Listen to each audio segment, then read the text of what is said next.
Hi everyone, this is Liz from Creative Life of Liz, and I am here to share my Aura Estelle haul. So I bought a couple things to get ready for 2025, and so I just want to share all of that stuff today. I'm going to move the box to the side, and then we can talk through everything. I think what I'm going to actually start out with is the freebie. So there's this super cute little freebie. It has like these 7 stickers that show their little planners, planner covers, their bag, stuff like that. It's so cute, for sure. And they actually cut out the little envelope and the little person here as well. So you could even use those and this thank you as stickers if you wanted to as well. But super cute, and definitely really enjoy this freebie, and I will definitely use it. I might even pick it as like a monthly theme in my reading journal or something. I think that could be fun. The other thing that I picked up that's not a planner, so I want to talk through it first because I feel like the planner is the exciting part, is these planner clips. So you buy them in a pack of 4. I got 2 pink and 2 green, just because I thought fun colors would be nice, but they're super cute. If I pull up, this is my current Aura Estelle by Any Plans B6 Daily Classic. This is the undated version. So if I pull up just like some blank pages here at the end, I have them pinned so that we can compare to the new planner. But you just take a planner clip and you can put it up and over the corner of any of your pages, and it'll help it lay flat. So I think that's going to be a big help, especially when we're in places like this where it's near the end of the planner. I can grab a chunk of pages and hold it down, and it'll help hold it open. So I got pink and green just because I thought that would be fun. They have a bunch of colors, so definitely, if you're interested, check those out. And now we are on to the exciting part. This is the B6 Daily Classic. This is the 2025 planner. And I am very excited. This is my first time getting a dated planner from them. I have used this undated version for 2 years now, and I absolutely love it. It is the most functional planner that I have had, that I have not had to design and print myself. So love that part. I have a lot of to-dos on most days. It's pretty common to have like 30 plus to-do items because my brain only works if I write down literally everything. So I need a planner that has a lot of space for to-dos on every day. So I have not even opened this yet. I just got it in the mail yesterday. So we're gonna open it together. It comes wrapped in plastic inside the bubble wrap and everything inside the box. So definitely really protected, which is super nice. I actually frequently keep these boxes because I think they could be a nice way to store the planner. I haven't done that yet, but I like that in theory. This one is really pretty, kind of like white to pink fade. So it opens up. If I can do this, it's just like a regular box, but I'm just bad at opening things. So it opens up and then you kind of pull it out, and it's like a drawer to hold the planner. So if I pull it out, this is the 2025 B6 Daily Classic Aura Estelle by Any Plans, the dated version. Super cute. It's just in this plain black kind of faux leather kind of cover. That's the only way it comes. I would love it if it came in colors, but I also realized that this makes the most sense. And something that I have not done in previous years, but I am tempted to do, is you could totally add like vinyls or something to this to make it more interesting. So it is a pretty chunky boy, but it's B6 size, so it's not overall too unmanageable. So this is the one that I'm currently in. You can see the pages get a little dirty as I keep using them and carrying this around. It does get chunkier during the year as you use it, and the pages kind of get looser and stuff. I also have some bookmarks in here, so I track the monthly page I put a bookmark, the current day I put a bookmark, and then I have certain tasks I need to do ahead a certain amount for work, so that's what the third bookmark is for. I also currently have a couple of pins in here just so that we can compare certain pages, but even so, when I squish it, or if I squish the bottom where there's nothing, I still think it gets a little extra chunky as you keep using it. It has like cord twine binding underneath, here that you can feel, but it looks very nice and black here. And then it does say 2025 on the side because it's the dated version. The undated one obviously does not. What I've done in the past with the undated version is just on the very first page, I just write the year so that I know when I look back on it. But now I have the nice dated version, so it'll just tell me. So opening it up, I hate cracking the spine, but we have to do it. It does come with this page that kind of gives you tips and tricks. So on the daily side here, it talks about the yearly overview page where you have 3 columns, which you can use kind of however you want. So they suggest daily gratitude, important dates, mood trackers, anything else you might want to go in there. I typically use it as an important dates setup. And then they talk through the daily bar. The side has times. We'll look at that in a bit. The top has like a bar that you could put washi tape or something like that. Date covers, things like that will fit in there. And then you'll have lots and lots of space for notes. The columns do work out so that you could stick a standard vertical width, so 1.5 inch wide. The grids are 0.15 inches, so 10 spaces will fit a standard vertical box. And then on the other side, it tells you about the monthly spreads, which has like a little info to do space and pages here. And then your weekly overview space, which again, we'll look at, but it has free note space as well as some daily space. So this is just some tips about how to use the planner. I mean, at this point I've used it a lot, so I will probably use it however I feel like and however's functional for me, but it works out. This is kind of like a heavy cardstock, light cardboard liner here in this light gray color. Again, I've never really done anything with this page. You can see it's white in the undated version and I did nothing with it. But certainly this could be a good place to put a vision board if you wanted to for the year, or put your word of the year, or just some deco, or some stickers, something like that. I might see if there's something that I want to stick in here, maybe some like really pretty paper or some of like the really wide washi tapes that I don't always get to use very often. I'm not sure. We'll see what happens when I get there. And then you open it up.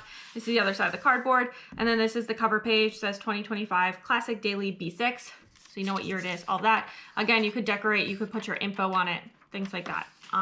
There. You then get the next 4 years in a calendar.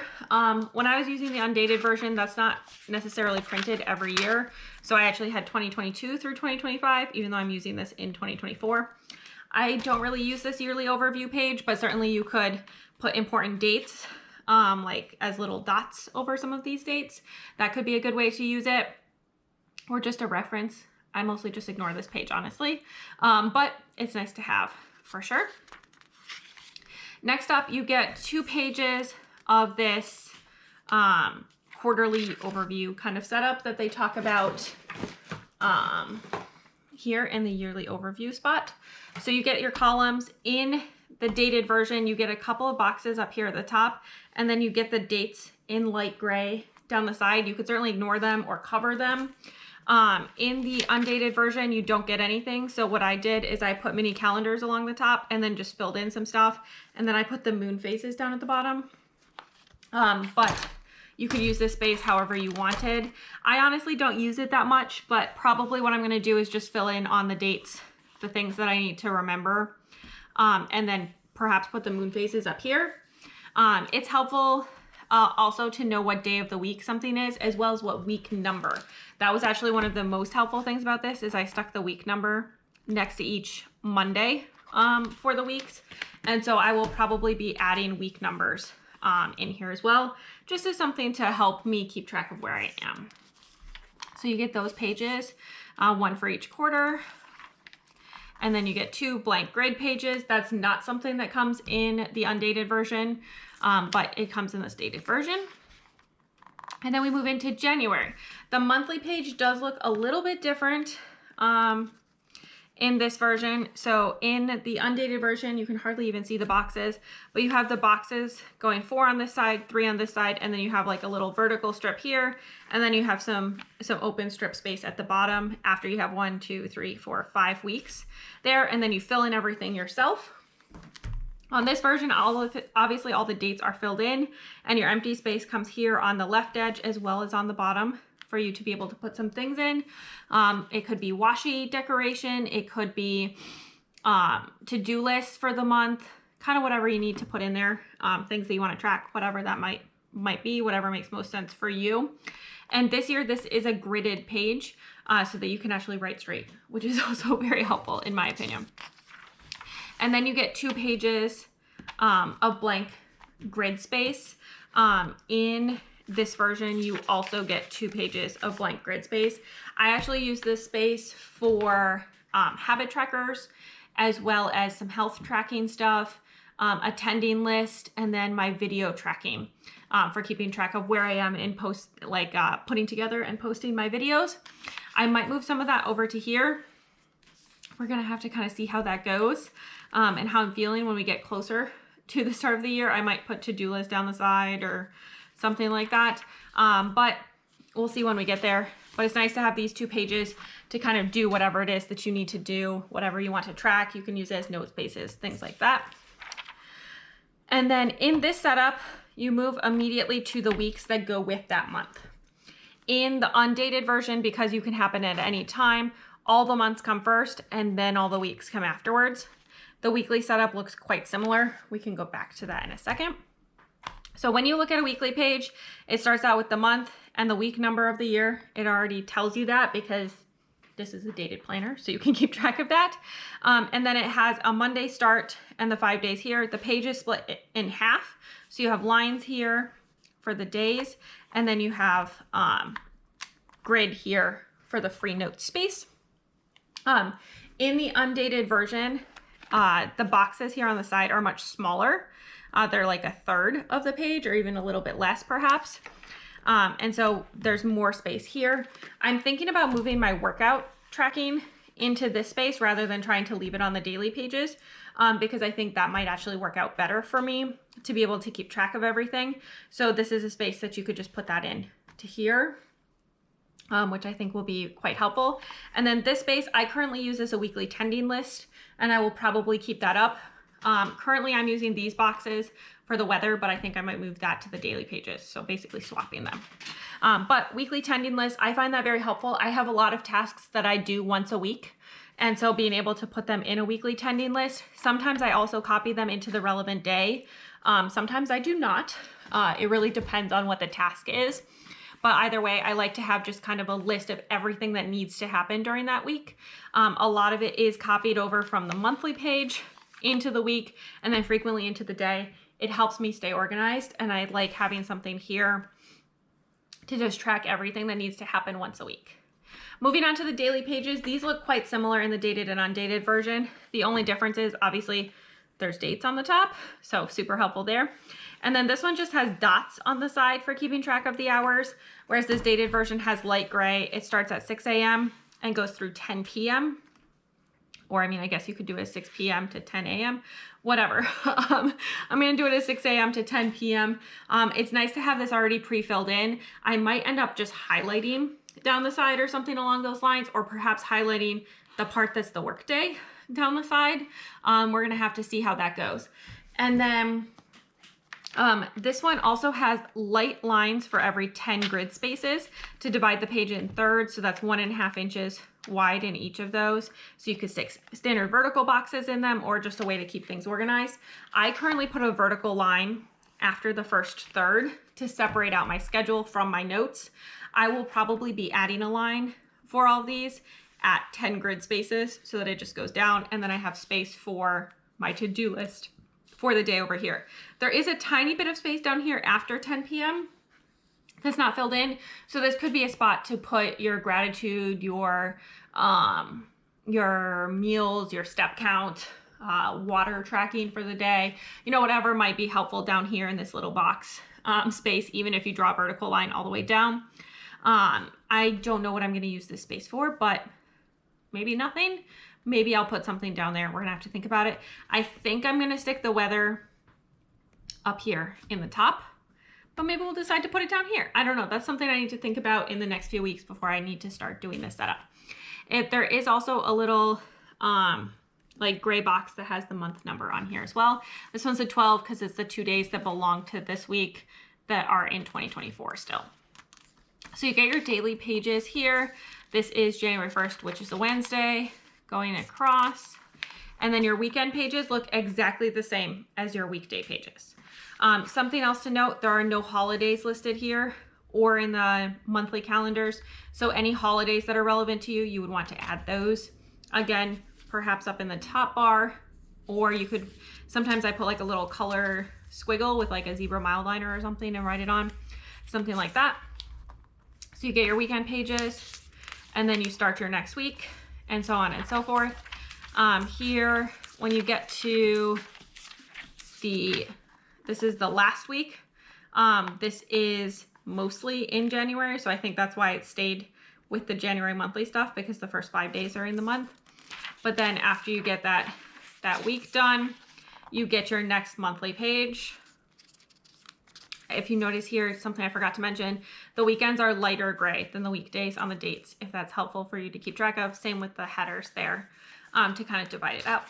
Then you get your 2 pages of grid, and then you start the first week that is majority in that month. So that's all of the February pages. And then here you get to, again, this week is mostly in February. So you do this whole week all the way through Sunday, and then you get the next monthly page like so. And then you do all the March pages.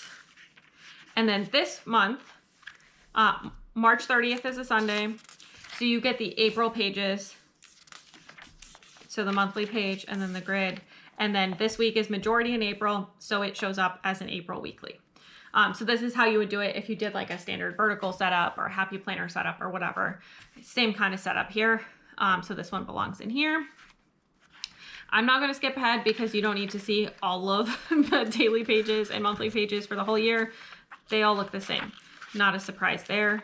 So then you get to here, and now we're reaching the end of the year. So this is listed as January because this week is majority in January of 2026, but it has the 29th, the 30th, and the 31st of 2025 in here. And then they also include the rest of the week so that you have it all together if you want it. So you have these pages here.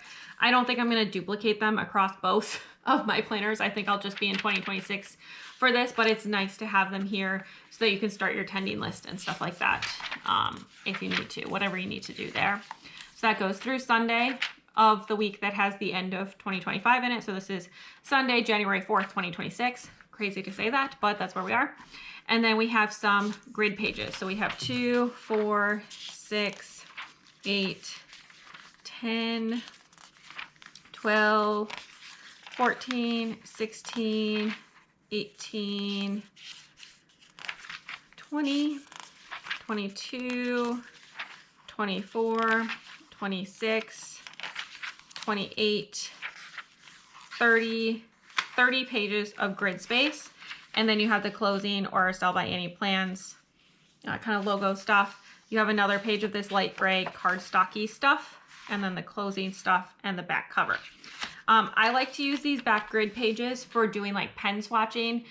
This is Tomoe River paper. I love how it feels. It's very smooth, very nice to write with, and I feel like it takes a lot of inks really well. It will ghost. Personally, I don't find that bothersome. It is pretty rare that it bleeds through, but it definitely will ghost. If that's something that bothers you, this is not the paper for you, because basically every pen will ghost through here unless you use something very, very light. But I like to do swatches just to make sure that certain pens are going to respond well. And then also I'm left-handed, and so I like to know how fast a pen is going to dry on a particular paper. So sometimes I swipe my hand across, see how much smearing I get. I'd rather do it back here where things can get messy than up in my to-do lists or something where I actually need to be able to read whatever I'm writing. So that's what this looks like. And that's also the similarities with the undated version that I've been using for the last couple of years. But I'm very excited to get started. If you're interested, you will be seeing me put up videos of doing the setup in this planner, as well as my other planners, a planner stack, you know, all the things that you might expect. They're probably coming in December there. So please let me know down below, one, what planner is your like go-to every day, or how do you keep track of your to-dos? I would love to hear about that. Also, let me know what videos you're most excited to see from me. I would love to hear about that. If you don't have any of those things that you want to say, leave me some sort of planner emoji down below just to say hi. I would love to hear from you. Also, like and subscribe down below if you haven't already. I really appreciate it. It helps me out. But yeah, very excited for this.